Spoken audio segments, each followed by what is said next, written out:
Le 28 mai, j'ai réuni des artisans dans l'atelier de mon père. Une soirée pour répondre à une seule question: comment attirer les bons clients quand on a un vrai savoir-faire? Voici les 4 leviers qu'on a explorés ensemble. Je vais vous présenter du coup les 4 leviers que vous allez pouvoir activer pour faire grandir votre entreprise, pour valoriser votre savoir-faire. J'ai essayé de faire quelque chose de très concret, donc vous allez voir pour chaque levier, j'ai mis à chaque fois une petite action pour faire avancer un petit peu votre entreprise et attirer les clients que vous méritez, ceux qui valorisent votre travail, ceux qui ont conscience de tout ce que vous faites, de tous les efforts, de tout l'amour, de toute la passion aussi que vous mettez dans votre travail. Pour mon parcours, moi j'ai fait des études en marketing, j'ai un master en marketing, j'ai fait les petites boîtes, les grandes boîtes, j'ai fini au siège social de Carrefour à Paris. Je voulais tester, voir ce que c'était d'être dans un grand groupe. Et au final, je me suis rendu compte que moi, ce qui m'animait, ce que j'avais envie de faire, c'est d'aider les gens, comme mon père finalement, qui ont un beau savoir-faire, qui ont une belle histoire à raconter, à la mettre en valeur, à se valoriser, notamment en ligne. Parce que c'est pas toujours évident, ça demande du temps, ça demande de l'investissement, des compétences, des outils qu'on n'a pas forcément. Je me suis rendu compte aussi pendant mes études de marketing que j'avais un père qui était quand même un bel autodidacte. Parce que sans avoir forcément toute la théorie que moi j'ai pu acquérir pendant mes études, il avait toujours de bonnes idées. Le but de cette conférence, c'est justement que je mélange un petit peu toute l'expérience de mon père, de l'entreprise familiale, avec les compétences que moi j'ai pu acquérir également. Pour un artisan, un commerçant et surtout en milieu rural, il y a un danger. C'est qu'on soit perçu comme l'artisan du coin, le commerçant du coin. Donc finalement qu'on vous choisisse parce que soit vous êtes à côté ou par le bouche à oreille. Alors le bouche à oreille c'est génial, c'est souvent par là que tout commence à se développer, mais c'est un petit peu à double tranchant aussi. Parce que le bouche à oreille va vous limiter dans le sens où c'est les autres qui parlent de vous, qui dites qui vous êtes avant même que vos futurs clients vous aient rencontré. Mon père qui était à la fois super content quand il y avait quelqu'un qui venait, qui disait « Ah mais oui, vous êtes le matelassier de Saint-Just, ma grand-mère elle prenait le matelas chez vous il y a plusieurs années ». Alors, on est super content, ça nous fait un nouveau client, mais souvent on se rendait compte que la personne elle avait arrivé avec une image en tête, elle avait peut-être le matelas en tête il y a 30 ans, voire 50 ans et plus, et aussi du coup un ancrage prix, donc peut-être un matelas à 300, 400 euros. Du coup, le positionnement que en tant que marque, il faut aller chercher, c'est le positionnement de l'artisan qui fait du sur-mesure. Donc là, c'est un positionnement qui est choisi, c'est vous qui le créez, et donc ça, c'est possible que si vous prenez en charge finalement votre communication, que vous dites vous-même qui vous êtes, vous dites vous-même ce que vous valez, vous montrez tous les investissements que vous avez faits dans votre entreprise, etc. Pourquoi vous faites un travail de qualité et qui vaut finalement le prix que vous en demandez. En général, on voit qu'avec ce positionnement-là, il n'y a même pratiquement plus la question de prix qui entre en ligne de mire. Et donc ce positionnement, on l'a à partir du moment où on vient travailler son identité de marque. Et donc ça m'amène justement au premier levier, l'identité de marque. Alors déjà, si je peux vous poser une petite question, si je vous dis marque, à quoi vous pensez? À quoi ça vous fait penser? Et si je vous dis par exemple de citer une marque, qu'est-ce que vous me diriez? Comme ça, la première marque qui vous vient à l'esprit. Est-ce qu'il y a quelqu'un qui ose? Il y en a plein. Comme je suis un mec, il y a Renault. Renault. Des marques. Ouais, parfait. Non, mais il n'y a pas des marques. Ça peut être des voitures, ça peut être n'importe quoi, n'importe quel domaine.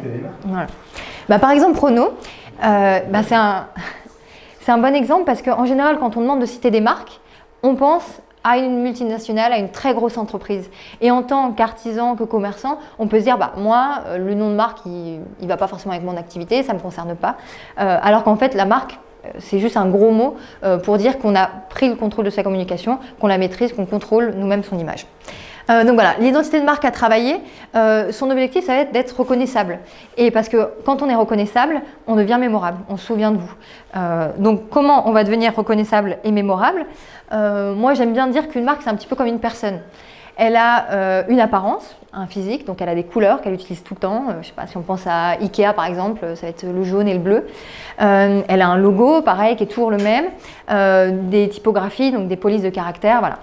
Elle a aussi une voix, elle a un message qu'elle porte. Et ce message, il va être peut-être dit avec des mots différents à chaque fois, mais ça va être toujours le même message qui va être martelé. On ne s'en rend pas forcément compte, mais une marque, quand elle met de la stratégie derrière, c'est toujours le même message qu'elle nous martèle en permanence pour que ça rentre dans le cerveau. Et voilà, une manière de parler aussi, un vocabulaire, je sais pas, McDonald's par exemple, venez comme vous êtes, il ne va pas s'adresser à sa clientèle de la même manière que Louis Vuitton ou voilà, Chanel. Et elle a comme une personne, une personnalité. Donc elle a une vision du monde, elle a des croyances, elle a des valeurs qui lui sont chères. Et comme une personne, une marque, ce qu'on attend d'elle, c'est qu'elle soit cohérente et surtout qu'elle soit constante dans le temps. On n'aime pas trop par exemple, on ne serait pas ami avec quelqu'un de lunatique, on n'aime pas trop ça en général. Des gens qui changent d'avis comme de chemise, voilà. On a envie que les gens ils soient fidèles à leurs croyances, à leurs valeurs. Pour une marque, c'est pareil. Si on veut créer un attachement à la marque, il faut d'abord créer ce socle-là. Donc là, ce levier sur l'identité de marque, c'est un peu le plus conceptuel de ce que je vais vous présenter aujourd'hui, mais c'est vraiment la base pour après créer de la cohérence, et de la cohérence vient l'impact. Et c'est là où vous construisez après sur du long terme. Donc, ces éléments-là, les couleurs, le message, on ne va pas les choisir au hasard. On va définir son positionnement, donc la perception qu'on va vouloir que nos clients aient. Et donc là, je vous ai mis par exemple 3 petites questions que vous pouvez vous poser chacun par rapport à votre entreprise. Donc la première question, c'est vous dire à qui j'ai envie de m'adresser. Et donc là, le but, c'est vraiment d'être le plus précis possible. Donc voilà, en termes d'âge, peut-être de catégorie socio-professionnelle, parce que voilà, on va pas parler de la même manière à un particulier qu'à un architecte, par exemple, qui cherche un partenaire de confiance. Voilà.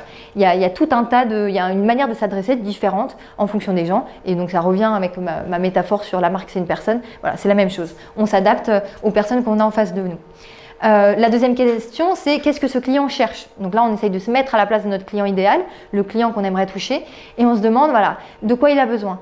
La plupart du temps, il n'a pas besoin d'un matelas, de matelas en tant que tel, ou d'une cuisine, ou je ne sais quoi. Il va peut-être chercher d'autres choses, et donc là, c'est le côté un petit peu plus émotionnel. Ça va peut-être être, il va chercher de la rareté, il va chercher une pièce unique, il n'y a que lui qui a ce matelas-là fabriqué, voilà, mes parents qui ont mis 3 jours pour le faire. Il va chercher peut-être de la durabilité, sa cuisine qui va rester 30 ans. Donc à chaque fois, se mettre dans la tête du client, savoir ce qu'il cherche réellement, au-delà du produit même, l'émotion qu'il a envie de ressentir, voilà, la valeur qu'il veut avoir. Et ensuite se demander qu'est-ce que je fais mieux que personne. Parce qu'en marketing, ce qu'on dit, c'est qu'il faut être le premier. Il faut être le premier quelque part. Alors on ne demande pas forcément d'être le meilleur matelassier de France, le meilleur menuisier de France, mais il faut trouver le petit endroit, le petit segment du marché sur lequel vous êtes le meilleur.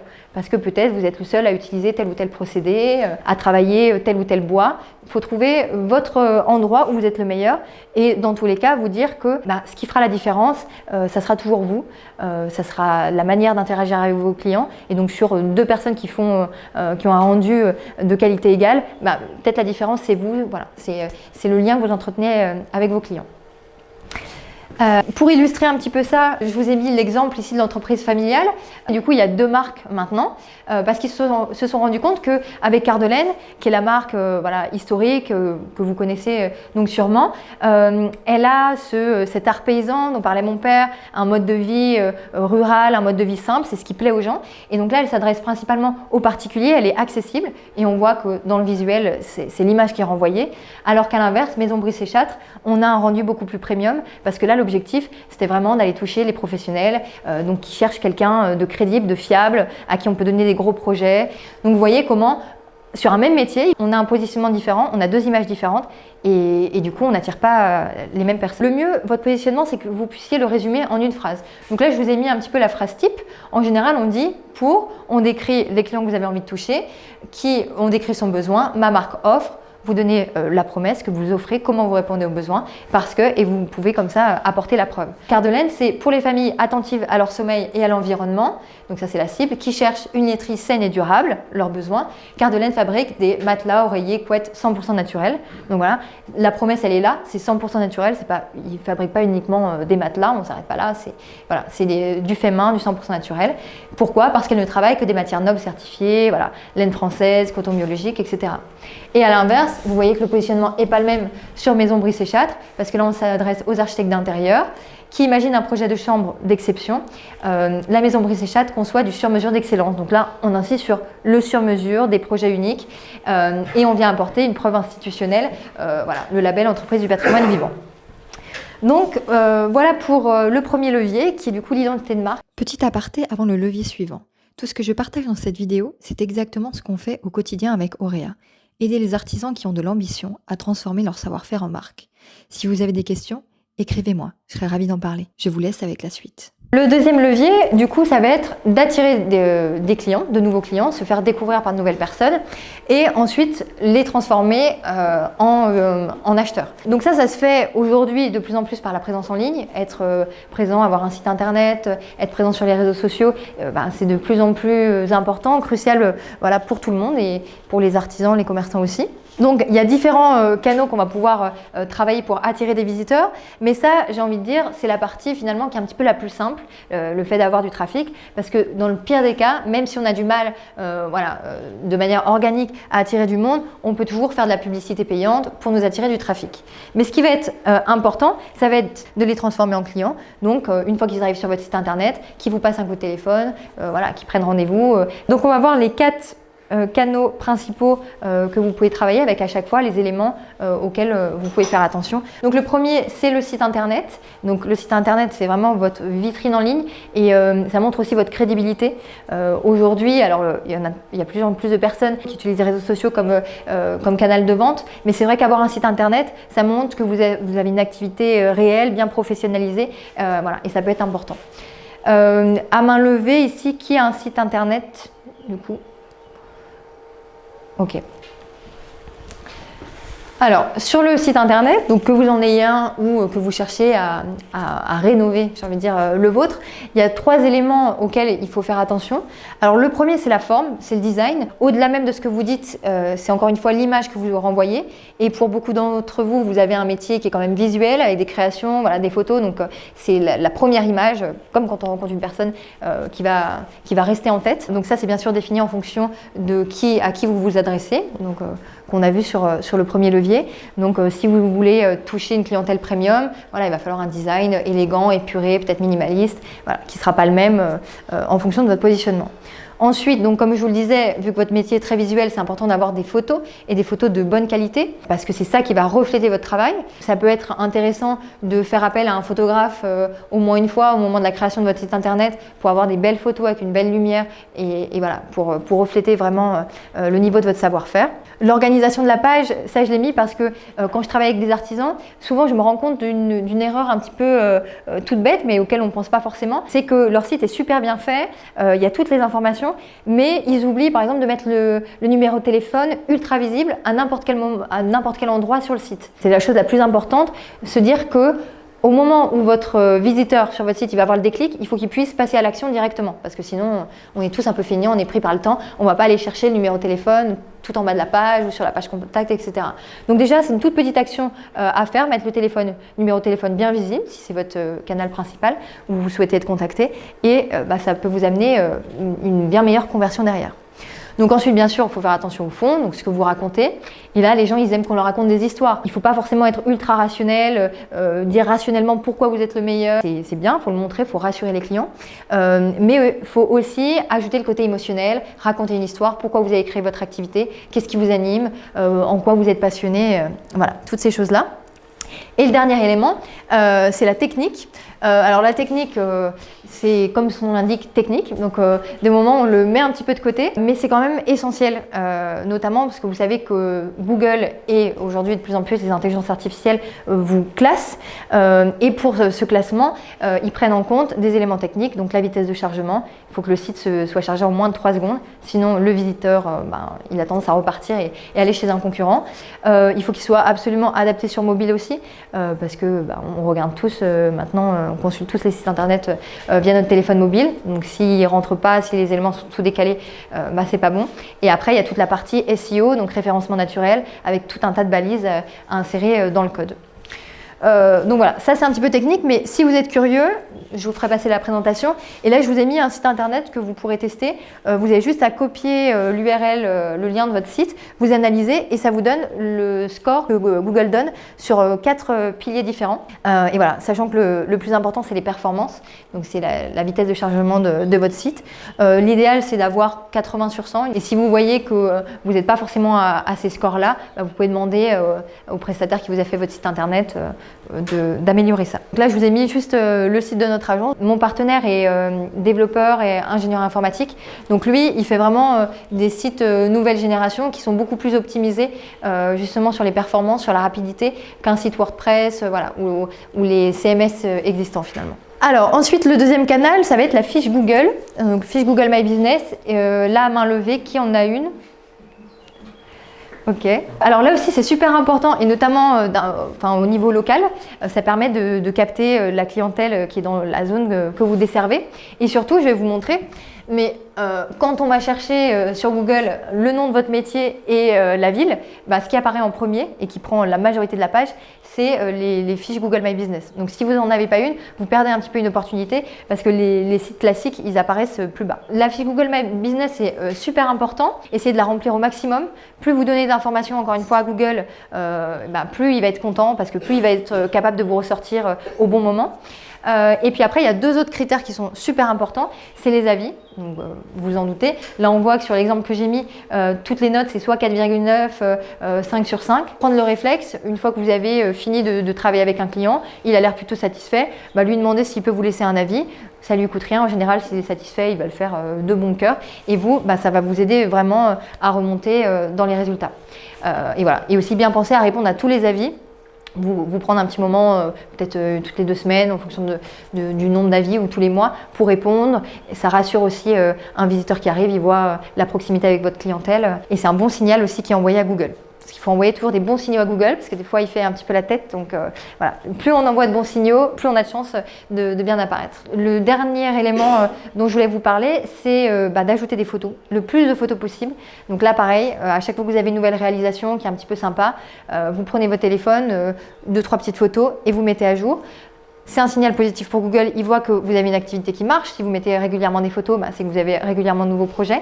Mais c'est aussi pour le visiteur qui vous découvre, il voit que vous avez une image qui a été ajoutée il y a 2 semaines par exemple. Il se dit, oui, il travaille, il voit des réalisations récentes, c'est pas une photo qui date d'il y a 7 ans, 10 ans, 20 ans.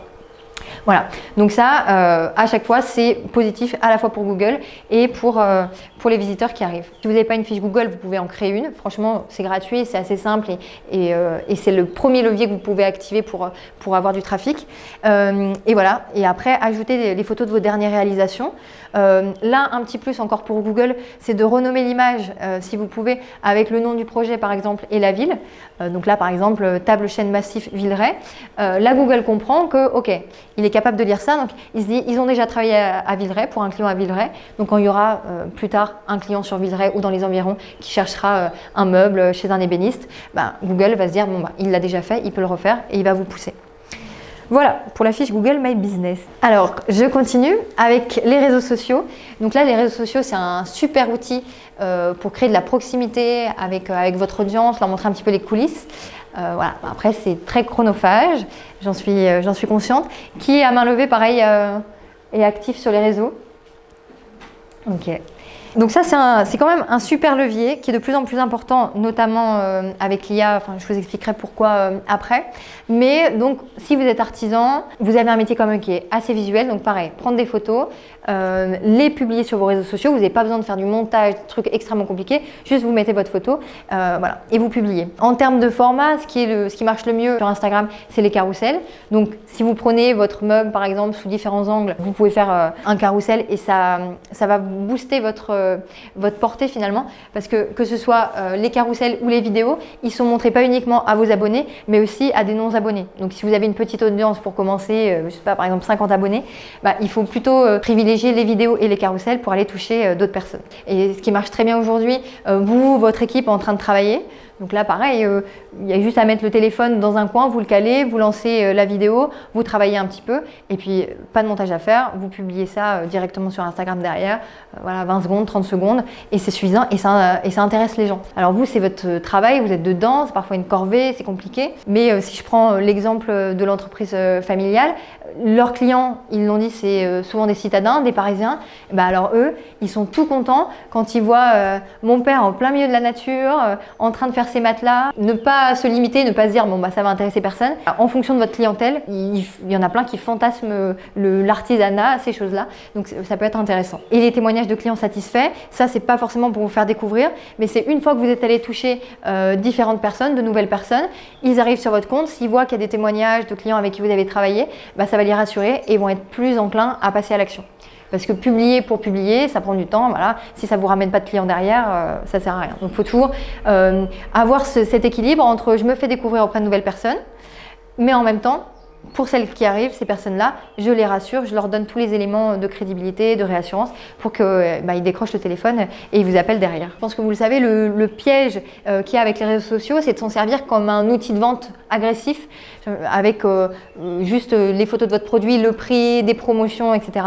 Alors ça peut être fait de temps en temps pour stimuler la demande, mais de manière générale, les gens, ils ne s'abonnent pas à un catalogue, ils s'abonnent à un univers. Ils veulent voir des réalisations, ils veulent vous voir peut-être en train de travailler, ils veulent vous voir vous et vous connaître vous. Et donc là, j'ai mis l'exemple de ce qu'a fait mon père pour vous montrer que des moments, il suffit de quelque chose d'assez simple finalement. Lui, il avait pris l'habitude de mettre à chaque fois sous ses différentes publications pendant ce temps-là chez Cardelaine. Donc comme ça, il n'avait pas à se casser la tête sur la description, à savoir, c'est vrai, à savoir ce qu'il avait à écrire. Il mettait toujours la même chose.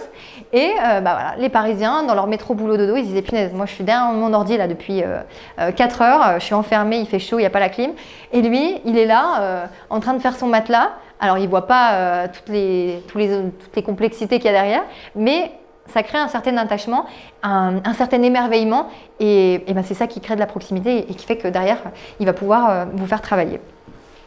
Et donc pour ceux qui n'aiment pas du tout les réseaux sociaux, qui n'ont pas le temps, qui n'ont pas les outils, moi je pense quand même aujourd'hui que c'est indispensable d'avoir au moins un compte Instagram. Pourquoi ? Parce que sinon vous allez perdre des opportunités de visibilité. Là je vous ai mis l'exemple d'un menuisier qui est sur Toulouse.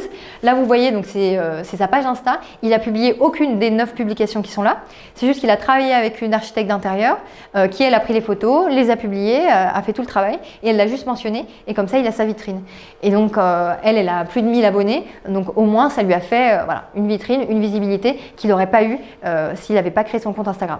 Donc c'est zéro investissement pour lui, mais au moins il est là quand on veut le mentionner.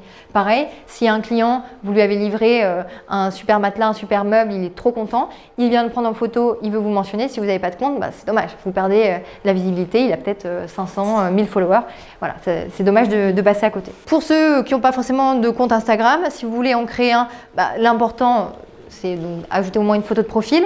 Et puis après, les éléments à soigner, même pour ceux qui en ont déjà un, c'est le titre de votre compte. Donc l'algorithme est capable de lire ça. Donc en général, vous pouvez mettre aussi soit votre profession, un mot en rapport avec votre profession et les gens à qui vous vous adressez. Donc nous, pour notre agence, par exemple, on a mis visibilité artisan et TPE. Donc comme ça, l'algorithme comprend qu'on s'adresse à cette cible-là et propose nos contenus à cette cible-là. Et après, faire attention à votre bio, donc ce qui est ici. Voilà, dire ce que vous faites, à qui vous vous adressez, ne pas oublier le lien vers votre site internet pour que s'il y a des clients qui vous découvrent justement grâce à vos posts, ils puissent, pareil, ils n'aient pas besoin de chercher, ils aient juste à cliquer pour arriver sur votre site internet et voilà, vos coordonnées, le numéro de téléphone, la ville, voilà, pour qu'ils aient tout à disposition. Et nous, on a mis par exemple ici une rubrique témoignage dont je vous parlais tout à l'heure pour faire la réassurance. Quand les gens nous rencontrent, qu'ils voient qu'on a déjà travaillé avec des gens, ce qu'on leur a fait, ça rassure et ça fait passer à l'action. Et donc le dernier canal que je voulais vous présenter, c'est la presse. Ça c'est un peu le must du must, j'ai envie de dire, parce que c'est un énorme levier de crédibilité. Ça va rassurer les clients avec qui vous travaillez, mais on va le voir, ça rassure aussi Google, encore une fois, et les IA. J'étais assez étonnée parfois quand je voyais TF1, France 2, France 5 débarquer à Saint-Jean-Chevalet pour rencontrer mon père. Alors au début, je me disais, bon, c'était un petit coup du hasard, mais en fait non. Après j'ai découvert que c'était quand même, il y avait une vraie stratégie, il faut savoir attirer leur attention.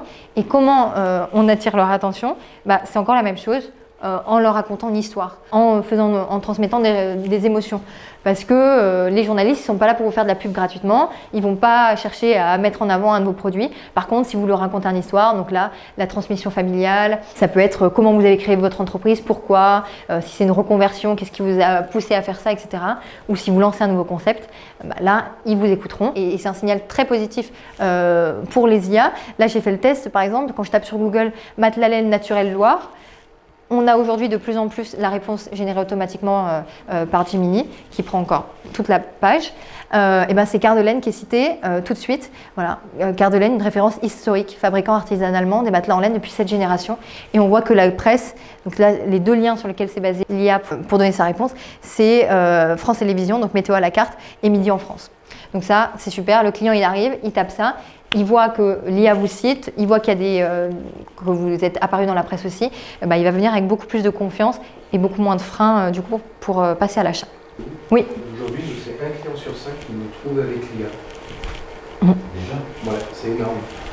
Systématiquement, je demande et c'est 1 sur 5. Parce que ça facilite, je pense que vous aussi, vous l'utilisez voilà, peut-être assez régulièrement. Des moments, ça permet de faire un premier tri. Donc quand on cherche quelqu'un avec qui on peut travailler, on peut déjà demander à l'IA de nous faire une petite sélection et du coup, c'est un point important derrière sur les personnes qui vont être contactées.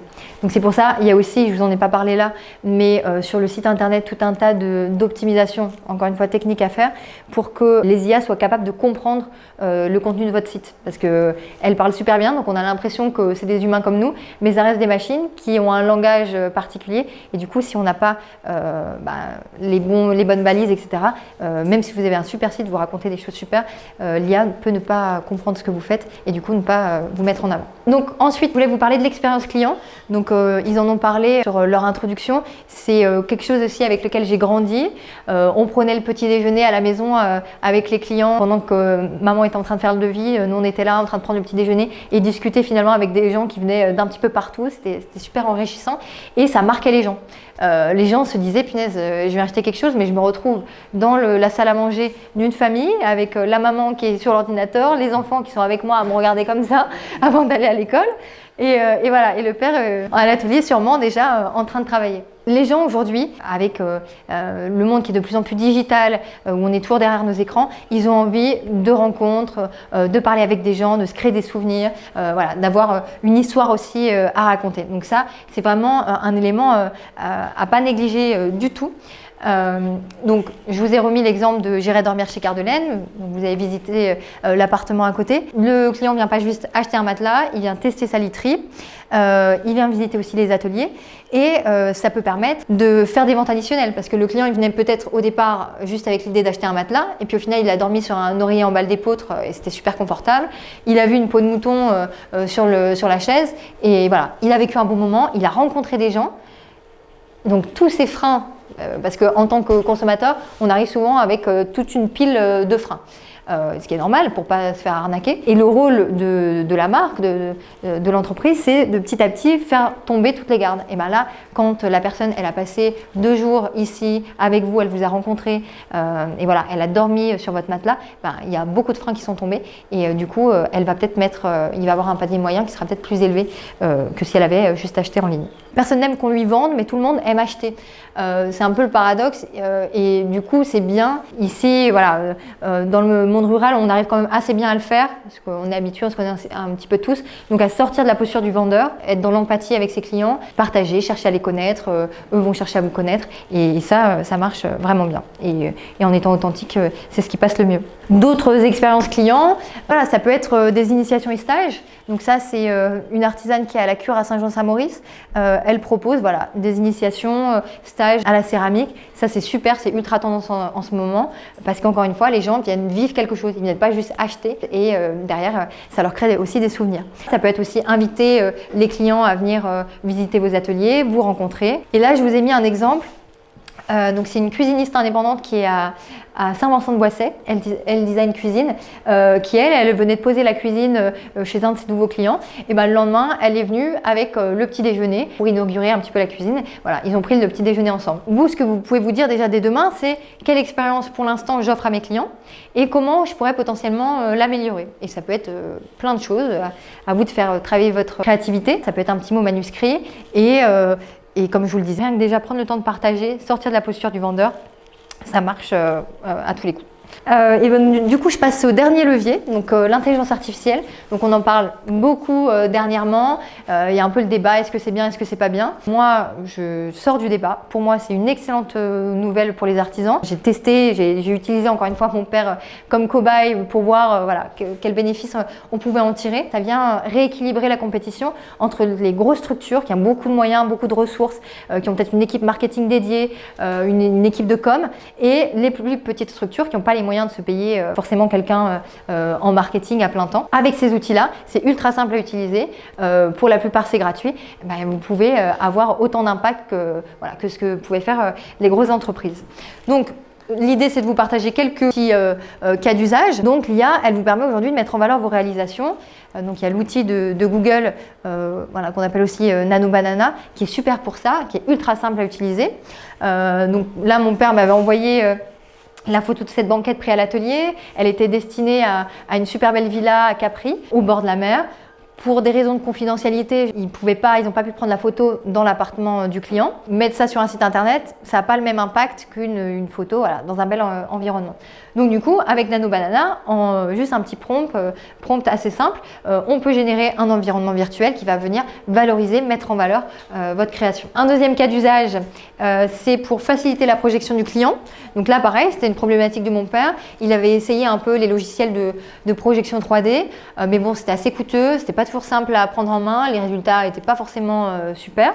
Du coup, il m'a dit, tu pourrais pas essayer, voilà, il n'y a pas quelque chose à faire avec les nouveaux outils. Et donc là, vous voyez, je vous ai mis l'exemple, c'est tout simple avec le même outil.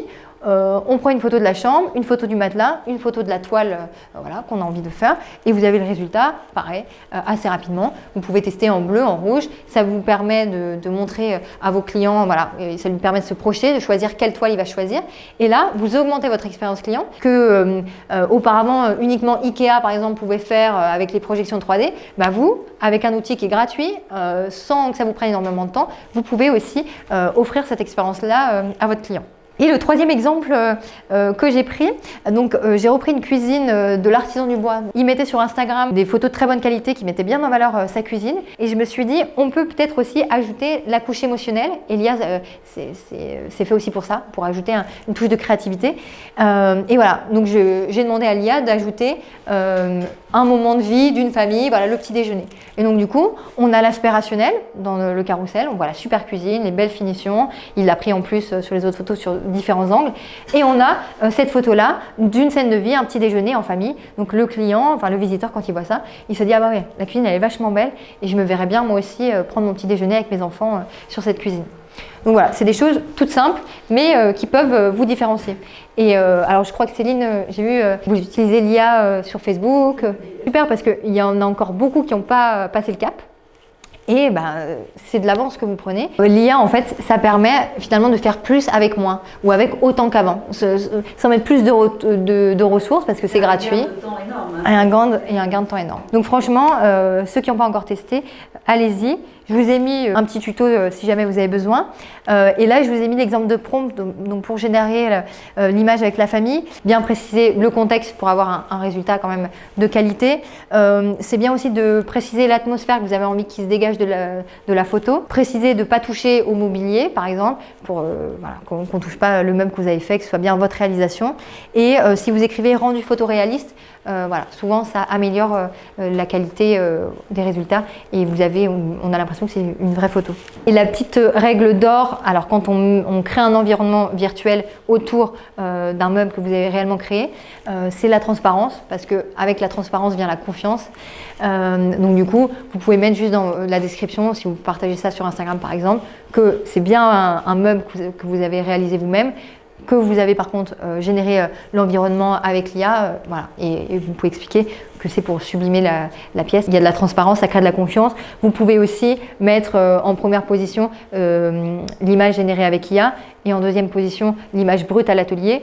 Ça crée aussi le côté authenticité et la confiance, la preuve que c'est bien vous et que vous êtes bien capable de faire ce type de réalisation. Pour conclure rapidement, je vous ai remis du coup les 4 leviers que j'ai abordés. Donc l'identité de marque qui est essentielle au départ pour vraiment poser les fondations, définir à qui vous avez envie de vous adresser et quel est le message que vous allez marteler au fil des années pour bien que ça s'imprègne chez les gens. Ensuite, la présence en ligne pour attirer de nouvelles personnes et convertir, les transformer en clients. L'expérience client, ça va vous permettre de fidéliser parce que vous leur faites vivre quelque chose et donc du coup ils sont contents, ils reviennent, ils en parlent autour d'eux, ils se souviennent de vous. Et le dernier levier, l'intelligence artificielle qui vous permet vraiment de démultiplier votre impact. Si cette conférence vous a donné des idées pour votre activité, c'est exactement ce qu'on fait chez Auréa. On aide les artisans qui ont de l'ambition à passer au cap supérieur, toucher une clientèle plus exigeante, se faire remarquer, lancer de nouveaux projets. Si vous voulez en parler, écrivez-moi. Eh ben, merci beaucoup. Donc on va aller boire quelque chose et manger un petit bout. Merci beaucoup. Nous avons ensuite échangé autour d'un cocktail au bord de la rivière et c'est souvent là que naissent les plus belles idées. Alors je vous pose la question. Et si la prochaine rencontre, c'était chez vous, dans votre atelier? Si ça vous parle, écrivez-moi.